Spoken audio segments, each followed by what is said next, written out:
साल 2001 की एक ठंडी शाम थी। दिन ढलने लगा था। आसमान में काले बादल होने के कारण हर तरफ घनघोर अंधेरा दिखाई दे रहा था। विजय का दिल्ली में आज पहला दिन था। कोचिंग में एडमिशन तो हो गया था, लेकिन रहने के लिए कमरे का इंतजाम करने के लिए पूरा दिन दौड़ भाग में ही बीत गया था।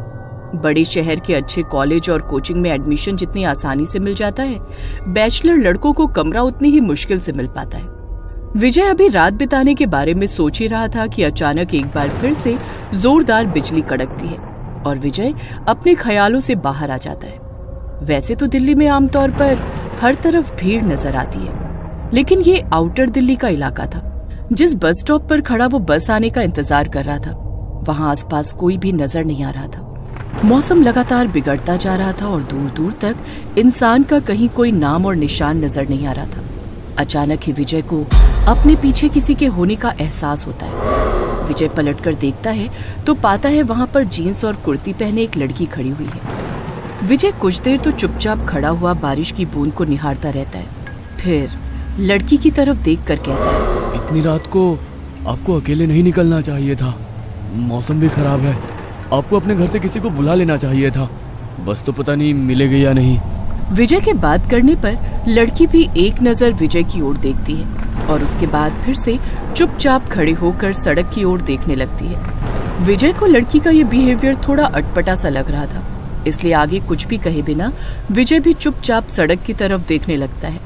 विजय और वो लड़की लगभग 40-45 मिनट से बस स्टॉप पर ही खड़े थे और अब रात के लगभग 9:30 बज गए थे। विजय को जोरों की भूख भी लगी हुई थी, इसलिए अब वहां खड़े रहकर बस का इंतजार करना और भी कठिन होता जा रहा था।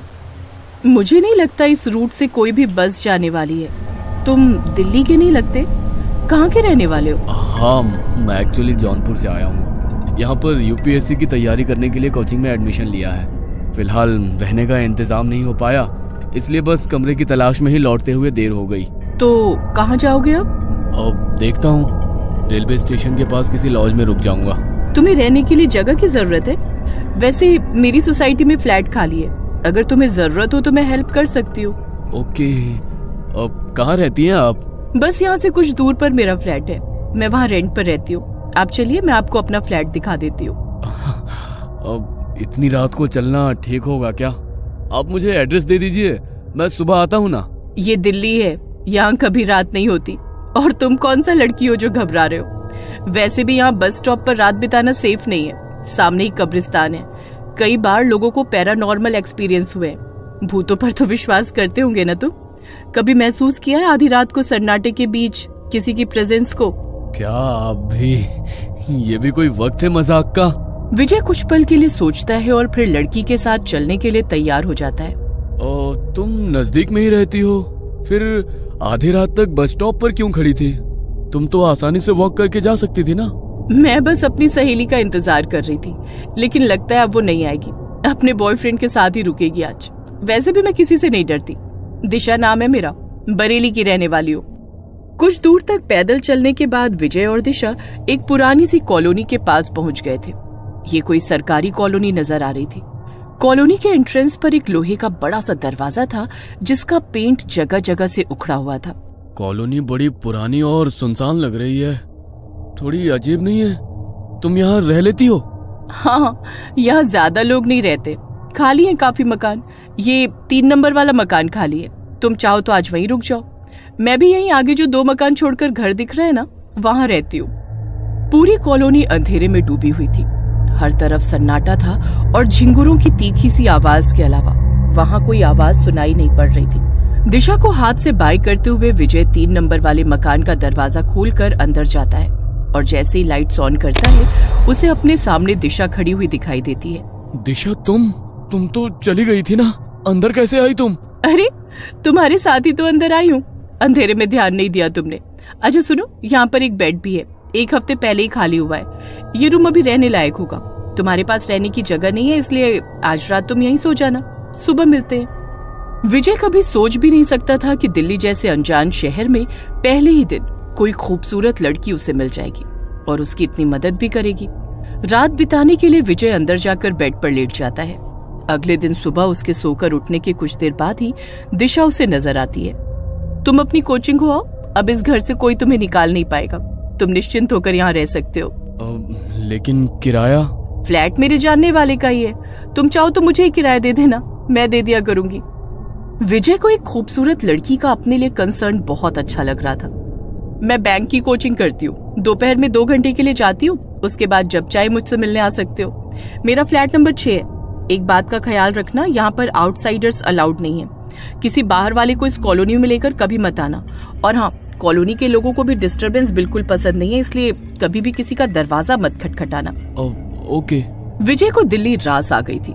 हर रोज सुबह जब वो उठता, उसे दिशा के हाथ का लिखा हुआ गुड मॉर्निंग नोट उसके दरवाजे पर लगा मिलता। वे दोनों अक्सर साथ में बैठकर घंटों बातें करते और अपने भविष्य के सपने सजाते। कुछ दिन बाद, दिशा, कॉलोनी में इतना सन्नाटा रहता है, बाकी मकान खाली है क्या? कभी कोई आवाज सुनाई नहीं देती, कभी कोई आता जाता नजर नहीं आता। क्या बात है, तुम्हारा मन नहीं लगता क्या यहाँ पर? बाकी लोगों की याद क्यों आ रही है? तुम्हें बताया था ना, यहाँ रहने वाले लोग डिस्टरबेंस पसंद नहीं करते, इसलिए ज्यादातर घर के अंदर ही रहते हैं। नहीं, मन लगने जैसी कोई बात नहीं है, तुम हो ना मेरे पास, बस मैंने ऐसे ही पूछ लिया। विजय ने महसूस किया कि दिशा की आंखें इस बात के जवाब में थोड़ी बदल सी गई हैं और लहजा थोड़ा सख्त हो गया है। शायद दिशा पॉजेसिव हो रही है, उसे मेरा किसी और के बारे में पूछना अच्छा नहीं लगा। हर गुजरते दिन के साथ विजय दिशा की ओर नजदीक आता जा रहा था। जनवरी की खूबसूरत ठंडी शाम थी। विजय अपने फ्लैट की छत पर दिशा के कंधे पर सर रखकर बैठा हुआ था। दिशा, वैसे तो तुम बस 2 मकान छोड़कर ही रहती हो, लेकिन मुझसे अब ये 2 मकान जितनी दूरी बर्दाश्त नहीं होती। एक बात सच सच बताओ, प्यार करती हो ना मुझसे? बहुत ज्यादा, तुम सोच भी नहीं सकते उतना प्यार करती हो। तुम्हें पाने के लिए किसी भी हद तक जाने को तैयार हूं मैं। सोच लो, प्यार करोगे तो हदों को पार करके निभाना पड़ेगा, वरना हम दोस्त ही ठीक है। अब बस तो हो गया फैसला, अलग अलग फ्लैट क्यों, हम एक साथ रहते हैं ना। दिशा विजय के कंधे पर सर रखकर बैठी हुई थी और विजय दिशा के लंबे बालों से खेलते हुए उससे बातें कर रहा था। तभी उसने देखा कुछ दूरी पर एक आदमी छत पर खड़ा उसे ही घूर रहा है। चलो नीचे चलते हैं, पता नहीं कौन है वो आदमी। जब भी मैं तुम्हारे साथ यहाँ बैठता हूँ, ना जाने क्यों कहा जाने वाली नजरों से घूरा करता है। अरे पता नहीं आदमी है या भूत, ऐसे आंखें फाड़कर कौन देखता है। तुम थोड़ा सावधान रहना, मुझे ये आदमी कुछ ठीक नहीं लगता। अरे मुझे उससे कोई खतरा नहीं है, तुम चिंता मत करो, छोड़ो उसे। विजय के कहने पर दिशा अब उसके फ्लैट में ही शिफ्ट हो गई थी। दोनों लिव इन में रहने लगे थे और एक दूसरे के साथ दोनों ही बहुत खुश थे। अरे यार, कोचिंग खत्म होते ही तू ऐसे गायब हो जाता है जैसे गधे के सर पर सींग। अरे भाई, अब तो 1 साल बीतने को आया, अब तो हमारे साथ थोड़ा टाइम बिता लिया करो। इतने भी बुरे नहीं है हम कि तू हमारे साथ 2 बात भी ना कर सके। वो क्या है ना कि दिशा की कोचिंग दिन में ही खत्म हो जाती है। वो बेचारी पूरा दिन मेरा ही वेट करती रहती है, अकेले परेशान हो जाती है, इसलिए मैं जल्दी घर भागता हूँ। दिशा, मतलब तुम शादीशुदा हो? अरे नहीं, शादीशुदा नहीं हूँ, दिशा मेरी गर्लफ्रेंड है, हम दोनों साथ में ही रहते हैं। ओ भाई, गजब बात कर रहे हो, मतलब बिन फेरे हम तेरे।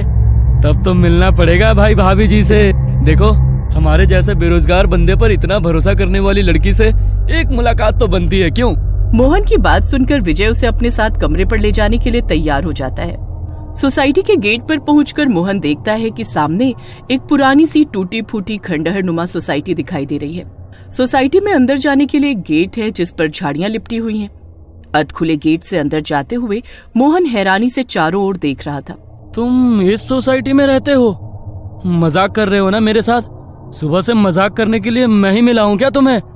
नहीं यार, मजाक की क्या बात है, मैं सच में इसी सोसाइटी में रहता हूँ। जहाँ तक मैं जानता हूँ, ये सोसाइटी पिछले 6-7 साल से खाली पड़ी हुई है। अरे यार, तू आउटसाइडर है, लेकिन हम तो यहीं दिल्ली में पैदा हुए हैं ना, हमें बेवकूफ बनाएगा? अरे तुझे गलत इन्फॉर्मेशन मिली है यार, तू चल मैं तुझे दिखाता हूँ ना मेरा रूम, बेवकूफ क्यों बनाऊंगा? मोहन हैरानी से सोसाइटी के मकानों को देख रहा था। तभी मकान नंबर 3 के सामने जाकर विजय रुक जाता है। आ गया मेरा फ्लैट, चल अब अंदर चलते हैं। मोहन अंदर जाता है तो देखता है पूरा फ्लैट बहुत ही गंदा था। हर तरफ मकड़ी के जाले लगे हुए थे। सीलन से पूरी दीवारें काली पड़ गई थी और धूल और मिट्टी ने घर के फर्श को पूरी तरह से ढका हुआ था। विजय भाई, सही मजाक कर लेते हो? इस घर की हालत देख रहे हो? इस मकान की इतनी बुरी हालत है कि यहाँ पर इंसान तो क्या, जंगली जानवर भी नहीं रहेगा। और तुम कह रहे हो कि तुम इस मकान में रहते हो। मुझे खुद अपनी आंखों पर भरोसा नहीं हो रहा है यार। मैं झूठ नहीं बोल रहा हूँ, मैं वाकई पिछले 1 साल से इसी मकान में रह रहा हूँ। और जैसा तुम्हें ये मकान दिख रहा है ना, ये ऐसा बिल्कुल भी नहीं है। मुझे खुद समझ में नहीं आ रहा है कि अभी कुछ घंटे पहले जब मैं इसे छोड़कर गया था तब ये ऐसा बिल्कुल भी नहीं था। कुछ घंटे में इस मकान की हालत इतनी कैसे बदल गई। अरे यार, बिल्कुल साफ सुथरा चमकता हुआ घर है ये। दिशा घर की बहुत केयर करती है। कहाँ है तेरी दिशा? दिखाई तो नहीं दे रही। तू तो कह रहा था कि तेरे रूम में ही रहती है। अरे ऐसे घर में कौन लड़की रहेगी? तेरा मानसिक संतुलन तो नहीं बिगड़ा हुआ है? यार अभी भी सच सच बता, तू ये सब मजाक कर रहा है ना? अरे यार, मेरा खुद दिमाग काम नहीं कर रहा है। ये सब मैं क्या देख रहा हूँ? विजय के इतना कहते ही अचानक ही घर में जल रहा एकमात्र बल्ब फ्लैक्चुएट करने लगता है और एक ठंडी हवा का झोंका उनके शरीर को छूकर निकल जाता है। कमरे के अंदर की हवा बोझिल सी होने लगती है और अंदर के कमरे से खटखट की आवाज आने लगती है। लगता है अंदर वाले रूम में है दिशा, चल देखते हैं। विजय अंदर रूम में जाता है तो वहाँ भी हर तरफ गंदगी और सीलन ही नजर आती है। तभी उन्हें बाहर के कमरे से खटखट की आवाज आने लगती है। विजय अपने दोस्त को लेकर हैरानी से बाहर के कमरे में आता है। तभी उसे एक बार फिर अंदर के कमरे का दरवाजा पीटने की आवाज सुनाई देने लगती है। भाई, मुझे लगता है कि हमें यहाँ से चलना चाहिए। मुझे यहाँ कुछ ठीक नहीं लग रहा। तुझे जरूर कुछ तो गलतफहमी हुई है। मेरी बात मान, तू कुछ दिन के लिए अपने घर हो आ। तेरी तबीयत सही नहीं है। ऐसी हालत में तेरा यहाँ रुकना सही नहीं होगा। 1 मिनट रुक, मुझे याद आया। सुबह ही दिशा ने मुझे खाना पैक करके दिया था, लेकिन मैं टिफिन को ले जाना भूल गया। अभी भी वो टिफिन किचन में ही रखा होगा। रुक जा। विजय दौड़ता हुआ रसोई में जाता है तो देखता है कि वहाँ पर वाकई एक टिफिन रखा हुआ है। ये देख, मैंने कहा था ना, ये रहा मेरा टिफिन। तो इसे खोलकर देख, तुझे इसमें पास्ता मिलेगा। मोहन जैसे ही टिफिन को खोलता है, डब्बा उसके हाथ से छूट जाता है। टिफिन के अंदर रखे हुए खाने में से गंदी बदबू आ रही थी और उसके अंदर छोटे छोटे कीड़े रेंग रहे थे।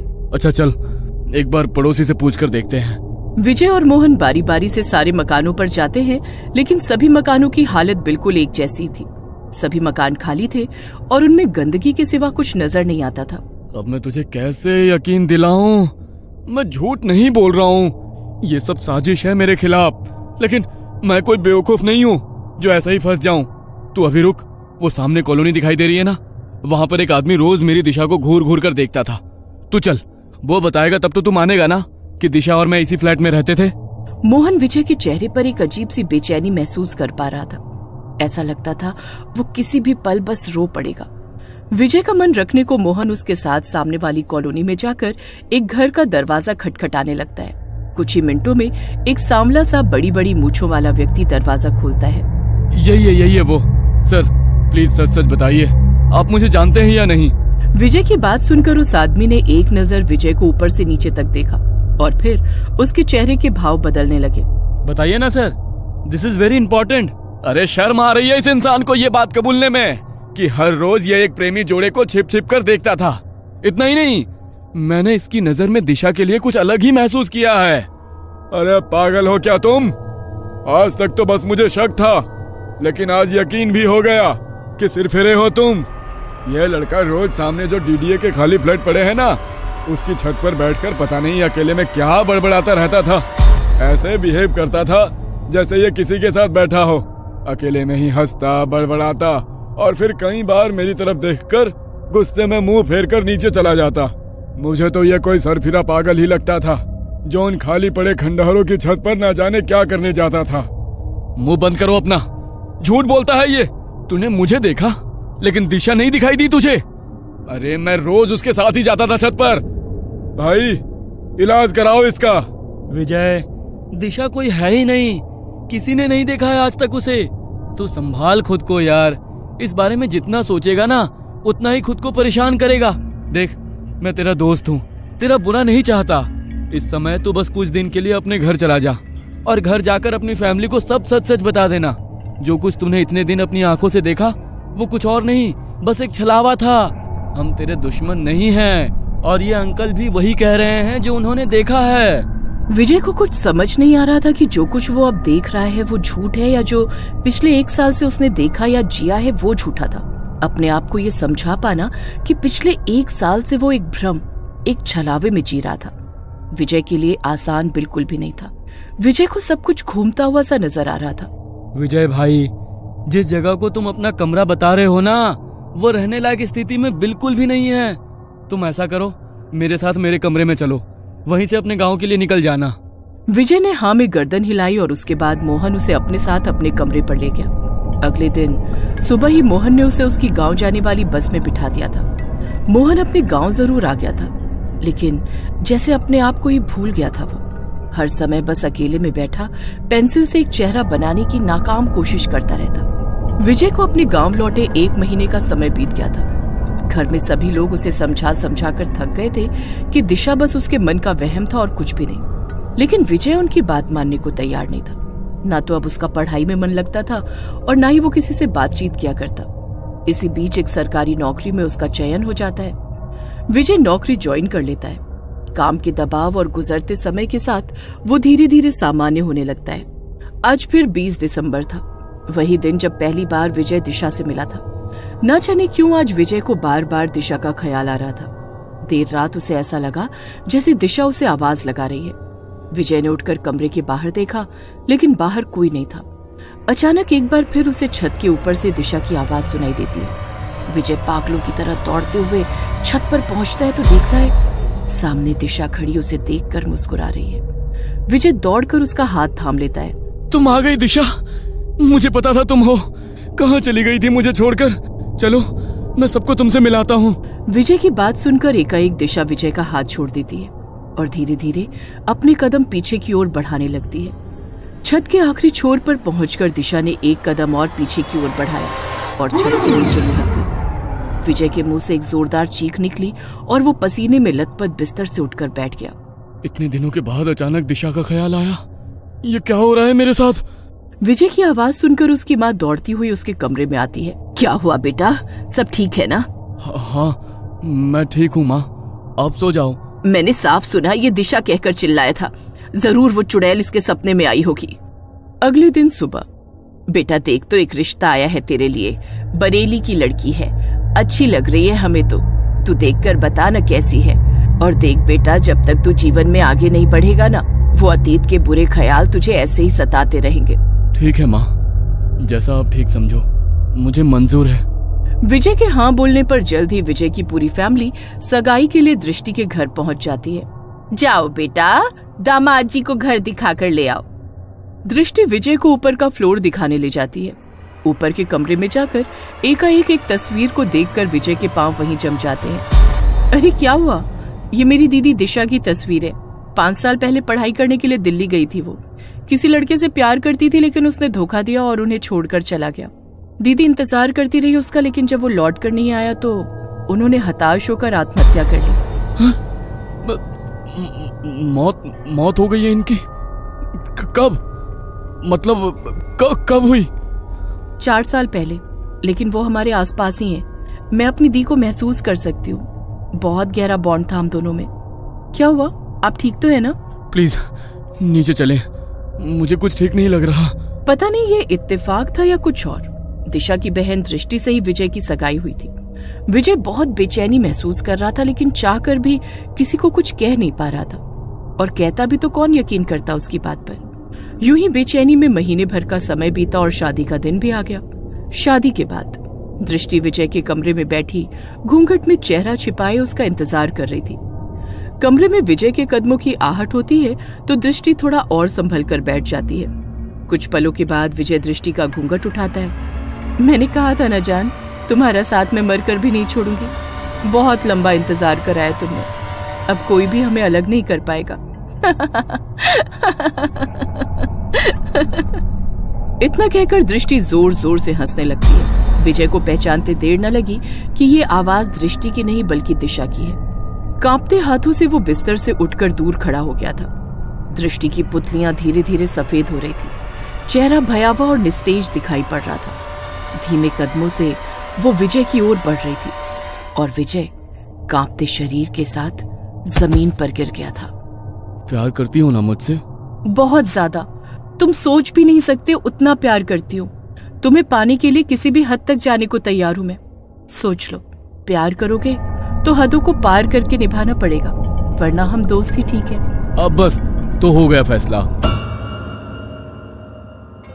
ये कहानी आपको अच्छी लगी हो तो हमें सब्सक्राइब करें, हमारा इंस्टाग्राम और फेसबुक पेज जरूर फॉलो करें। और हाँ दोस्तों, सब्सक्राइब करना भूलना मत।